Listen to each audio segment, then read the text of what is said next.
नमस्कार मंडळी, मी मधुश्री. माझे युट्यूब चॅनल मधुश्रीज किचन मध्ये तुम्हा सर्वांचं मनापासून स्वागत करत आहे. Hello family, hello friends, hello viewers. आता क्रिसमस जवळ आलेला आहे, म्हणून मी तुम्हाला दुसऱ्या केकची रेसिपी दाखवणार आहे. अजून एक चॉकलेट केकची. इथं मी रेडीमेड चॉकलेट प्रीमिक्स आणलेला आहे. 70 रुपये पाव असं मला मिळालेलं आहे. मी जवळच्याच दुकानातून आणलेला आहे, त्यामुळे थोडं महाग मिळालेलं आहे. तुम्ही प्रॉपर केक शॉप मध्ये गेला तर तुम्हाला स्वस्त मिळेल. इथं मी ओव्हनचं भांडं घेतलेलं आहे, तेल घेतलेलं आहे आणि बेकिंग पावडर घेतलेली आहे आणि चॉकलेट इसेन्स घेतलेला आहे. हे एवढं साहित्य लागणार आहे. नंतर पुढे सॉस बनवायला जे साहित्य लागणार आहे तेही तुम्हाला दाखवते मी. आणि मिक्स करायला हँड मिक्सी घेतलेली आहे. तर आता तुम्हाला चॉकलेट सॉस कसा बनवायचा त्याच्यासाठी हे मी डार्क कंपाऊंड घेतलेलं आहे चिअर्सचं. दुसरं पण एक येतं, ते त्याला दूध वापरायला लागत नाही. हे येतं डार्क चॉकलेट CHD45, पण ह्याची किंमत अचानकच खूप वाढलेली आहे. कोको पावडर महाग झाल्यामुळे हे डायरेक्ट 290चं 635 रुपयाला झालेलं आहे आणि मला ते शिवाय मिळालंही नाही. त्यामुळं मग मी चिअर्सचं डार्क चॉकलेट आणलेलं आहे. हे जर वापरलं तर दुधाची गरज लागत नाही. हे चिअर्सचं वापरणार आहे तर आपल्याला थोडंसं दूध लागेल चॉकलेट सॉस बनवायला. तर चला आपण रेसिपी सुरू करूयात. आता हे पूर्ण प्रीमिक्स घेतलेलं आहे मी, पाव किलो. ह्याच्यामध्ये आपल्याला पिठी साखर वगैरे घालायची गरज नाही. ह्याच्यामध्ये कोको पावडर असतं, पिठी साखर असते, त्यामुळे आपल्याला पिठी साखर घालायची गरज नाहीये. ह्याच्यामध्ये गोडच असतं. आता ह्याच्यामध्ये आपण लागेल तसं पाणी घालून मिक्स करायचं आहे.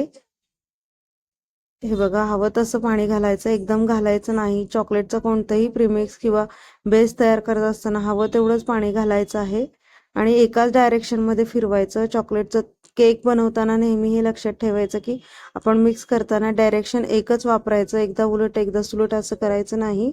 एकाच डायरेक्शन मध्ये हलवत मिक्स करत करत आपल्याला प्रीमिक्सचं बॅटर बनवायचं आहे. हे बघा, अजून पाणी लागणार आहे ह्याच्यामध्ये. हे मी व्यवस्थित मिक्स करून घेते पाणी घालून. थोडं थोडं पाणी घालून हे मिक्स करून घ्यायचं आहे. हे बघा, हे मिक्स झालेलं आहे व्यवस्थित. मला ऑलमोस्ट गडूभर पाणी लागलेलं आहे. असं पाहिजे त्याचा थिकनेस. आता आपण ओव्हनच्या भांड्याला तेल लावून घेऊयात. व्यवस्थित सगळीकडं एकसारखं तेल लावून घ्यायचं आहे, म्हणजे आपलं बॅटर पटकन निघतो त्याच्यामधनं. केकचा जो बेस बनवणार आहे तो पटकन निघतो त्याच्यातनं तेल लावल्यामुळे आणि लागतही नाही खाली.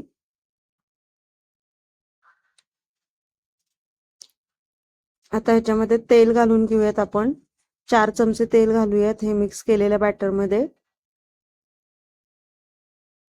तुम्ही बटरही घालू शकता आणि तूपही घालू शकता. मी इथं तेल घातलेलं. हे छान मिक्स करून घ्यायचं, व्यवस्थित एकजीव करून घ्यायचं.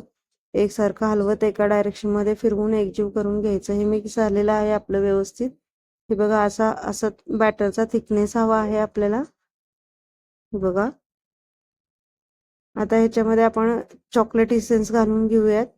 चॉकलेट केक मध्ये शक्यतो चॉकलेट इसेन्सच घालायचा, म्हणजे वास खूप छान येतो त्याचा, चवही छान होते. व्हॅनिला इसेन्स नाही घालायचा ह्याच्यामध्ये. शक्यतो चॉकलेट इसेन्सच घालायचा. नसेल तर व्हॅनिला घातला तरी चालतो, काही प्रॉब्लेम नाही. आता हे झालेलं आहे आपलं. मिक्स करून घेऊयात हे एकसारखं हलवून हलवून. आता ह्याच्यामध्ये आपण बेकिंग पावडर घालायची आहे. बेकिंग पावडर घातल्यानंतर मात्र आपल्याला खूप फास्ट सगळं करायला लागतं, कारण ते बेकिंग पावडरची प्रोसेस लगेच चालू होते. साधारणतः एक मोठा चमचा, म्हणजे मीडियम साईजचा चमचा गच्च भरून बेकिंग पावडर घालायची आहे आपल्याला. झटकीपट हलवून घ्यायचं आहे. लगेचच हा मिक्स करून झालं की आपल्याला ओव्हनच्या भांड्यात हे बॅटर घालून ट्रान्सफर करून लगेचच ओव्हन मध्ये ठेवून द्यायचं आहे. तुम्हाला मी एकदा कुकरमध्ये पण केक कसा बनवायचा ते दाखवणार आहे. त्याच्यातही खूप छान होतो. माझ्याकडे ओव्हन नव्हता तेव्हा मी कुकरमध्येच केक बनवत होते. मीठ वगैरे घालून त्याची एकदा रेसिपी तुम्हाला दाखवेन मी.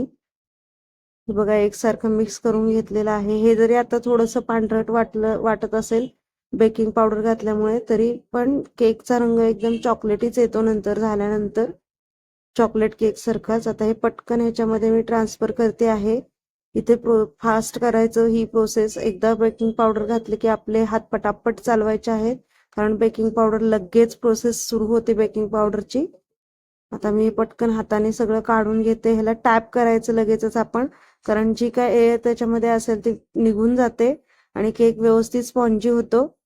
हे बघा, टॅप करून घ्यायचं एक अर्धा पाऊण सेकंद. आता आपण हा व्यवस्थित झालेला आहे. ओव्हनमध्ये ठेवून देऊ आपण बेक करायला केक. हे बघा, आता मी ओव्हनमध्ये ठेवते आहे. मी स्विच मेन चालू केलेला आहे, स्टार्ट केलं, कन्व्हेक्शन मोडवर टाकलं 180 डिग्रीला आणि आता परत स्टार्ट करायचं. स्टार्टचं बटन दाबायचं आणि ओव्हनचं टायमिंग सेट करायचं. साधारण 25 मिनिटं लागतात केक बनवायला. 25 मिनिटं टायमिंग सेट करून घेतलेलं आहे मी. आता हे आपण ओव्हनमध्ये ठेवून देऊयात आणि स्टार्ट करूयात. 25 मिनिटांनी आपण चेक करूयात. हे बघा, ठेवून दिलेलं आहे ओव्हनमध्ये. आता मी बटन स्टार्ट केलेलं आहे. आता केक आपला बेक होतोय. 25 मिनिटं झालेली आहे. केकचं टायमिंगही संपलेलं आहे. आता आपण केक बाहेर काढून घेऊयात. हे बघा किती छान फुललेला आहे केक. रंग पण किती छान आलेला आहे. चेक करून घेऊयात. ओव्हनमधनं काहीही काढताना केअरफुली काढायचं, कारण खूप गरम झालेला असतो तो. चटका बसण्याची शक्यता असते. आता फोर्कने आपण चेक करून बघूयात. हे बघा, एकदम व्यवस्थित झालेला आहे आपला केक. व्यवस्थित स्पॉन्जी झालेला आहे. आता हा थंड करून घेऊयात. एक साधारण अर्धा पाऊण तासाने. आता थंडी आहे तर पटकन होतो. आपला केक थंड झालेला आहे व्यवस्थित. मी सुरीनी साईडनी सोडवून घेते आहे केक, त्यामुळे पटकन निघतो. मागे टॅप करून घ्यायचं. हे बघा किती स्पॉन्जी आणि मस्त छान मऊ लुसलुसीत झालेला आहे केक आपला. हे बघा, छान झालेला आहे, एकदम स्पॉन्जी मऊ मऊ मऊ मऊ गादीसारखा. आता आपण चॉकलेट सॉस बनवूयात. हा चॉकलेट लावा केक बनवतो आहे आपण. म्हणजे खूप छान लागतो अशा पद्धतीने केलेला केक. क्रीम केक पेक्षा सुद्धा छान लागतो हा. हे बघा, हे मी आता बत्त्यानी फोडून घेते आहे, कारण आपल्याला हे ओव्हनमध्येच मेल्ट करून ह्याचा सॉस बनवायचा आहे, चॉकलेट सॉस. आता हे आपण ह्या ओव्हनच्या भांड्यामध्ये काढून घेऊयात. जेवढं हवं तेवढं तुम्ही तुमच्या आवडीप्रमाणे कमी जास्त करू शकता. नाही घातला तरी नुसता केक तसा सुद्धा खूप छान लागतो. Chocolate cake, plain chocolate cake खूप सुंदर लागतो तसाही, पण असा केला तर अजून जास्त चांगलं. मी साधारणतः हे बघा, पहिली पूर्ण वडी काढून घेतलेली आहे चॉकलेट ह्याची डार्क कंपाऊंडची. आता आपण हे ओव्हनमध्ये ठेवून देऊयात मेल्ट करायला. डबल बॉयलरनी सुद्धा तुम्ही करू शकता. म्हणजे कसं करायचं तुम्हाला सांगते बघा. आता पहिलं ओव्हनमध्ये ठेवते मी. 45 सेकंद टाइम लावायचा आहे. हे बघा, 45 सेकंदाचं तुम्ही 30 सेकंद असं, म्हणजे एकदम 1 मिनिटाचं टायमिंग नाही लावायचं, कारण ते घट्ट पण होऊ शकतं कधी कधी. 50 सेकंदाचा टाइम लावलाय मी.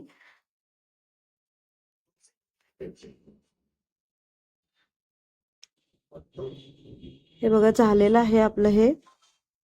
ह्याला अजून थोडा वेळ ठेवायला लागणार आहे. आपण चेक करून बघूयात. हे बघा, झालेलं नाही अजूनही. आपण अजून एकदा ठेवूयात. असं 2-3 वेळा ठेवून काढून बघायचं. एकदम टाइम नाही लावायचं. परत मी 45 सेकंद ठेवून, 50 ते 45 सेकंद ठेवून केलेलं आहे हे मेल्ट. तर हे बघा किती छान झालेलं आहे हे. एकदम व्यवस्थित एकजीव मेल्ट झालेला आहे. आता आपण ह्याच्यामध्ये दूध घालायचं आहे. दूध नॉर्मल टेम्परेचरचं पाहिजे, फ्रीज कोल्ड नको आहे, नाहीतर हे घट्ट होणार. किंवा कोमट असलं तरी चालेल दूध, पण फ्रीज कोल्ड नको आहे. दूध पण लागेल तसं घालायचं. थोडंसं पहिलं मी घालून घेतलेलं आहे. आणि मिक्स करायचं. मी तुम्हाला डबल बॉयलर जे सांगत होते मगाशी, म्हणजे काय करायचं, एक छोटं पातेलं घ्यायचं, त्याच्यात पाणी उकळत ठेवायचं, त्याच्यानंतर त्याच्यात त्याच्यावरच छोटासा वाडगा ठेवायचा आणि त्याच्यामध्ये जे हे आपण मी ओव्हनमध्ये चॉकलेटचं कंपाऊंड मेल्ट केलेलं आहे ना, तर ते उकळलेल्या पातेल्यावर छोटंसं बाऊल ठेवून त्याच्यामध्ये हे कंपाऊंड टाकून वितळवून घ्यायचं. तसंही करता येतं, तेही मी तुम्हाला नेक्स्ट केकच्या व्हिडिओमध्ये दाखवीन. विदाऊट ओव्हन कसं बनवायचं ते. हे बघा, ह्याच्यामध्ये अजून थोडं हे एकजीव झालेलं आहे व्यवस्थित. तर ह्याच्यामध्ये अजून थोडंसं आपल्याला दूध लागेल. तर ते मी पहिलं कंपाऊंड दाखवलं होतं, तर त्याला अजिबात दूध वगैरे लागत नाही. ते मेल्ट केलं की छान असं पातळसर होतं, आपल्याला हवं तसंच. पण ह्याला लागणार. तर ह्याच्यात मी सगळं दूध म्हणजे जवळजवळ अर्धा ते पाऊण कप दूध वापरलेलं आहे. हे व्यवस्थित ह्याचा थिकनेस झालेला आहे मला हवा तसा. साधारणतः असा थिकनेस हवा आहे आपल्याला चॉकलेट सॉसचा. आता आपण हा चॉकलेट केकवर टाकून देऊयात, पूर्ण घालून घेऊयात. आता मध्ये थोडंसं होल पडलेलंच आहे, तर त्याच्यातच आधी सुरुवातीला घालते मी चॉकलेट सॉस. हे बघा, पूर्ण केकवर असं घालून घ्यायचं. किती छान झालं आहे चॉकलेट सॉस बघा. तुम्ही तुम्ही एकदा अशा पद्धतीने घरच्या घरी चॉकलेट खायचा काही इच्छा झाली असेल किंवा चॉकलेट केक खायची इच्छा झाली असेल तर खाऊन बघा. क्रीम केक पेक्षा सुद्धा खूप सुंदर लागतो हा. सोपी पद्धत, झटकीपट होणारा आणि खूप म्हणजे खूप सुंदर. मुलांना एकतर चॉकलेट आवडतंच, आवडीने म्हणजे आवडीनेच खाणार याची मी खात्री देते. चॉकलेट केकचा काय म्हणतात त्याला, बॉम्ब टाकल्यासारखं तो असं खाली हे व्हायला लागलेला आहे, मेल्ट इतकं छान झालेला आहे तो की खाली येतोय त्याचा लावा तो चॉकलेट केकचा. तर हे असंच आपण ठेवून देऊयात थोडा वेळ आणि आता मी कट करून दाखवते. हे बघा किती छान झालेला आहे केक. हे बघा, एक तुम्हाला क्यूब काढून दाखवते. खूप सुंदर लागतो हा केक, एकदा नक्की करून बघा. आता मी तुम्हाला दाखवते प्लेटमध्ये काढून कसा झाला केक. आवडली असेल माझी रेसिपी तर लाईक करा, शेअर करा, सबस्क्राईब करा.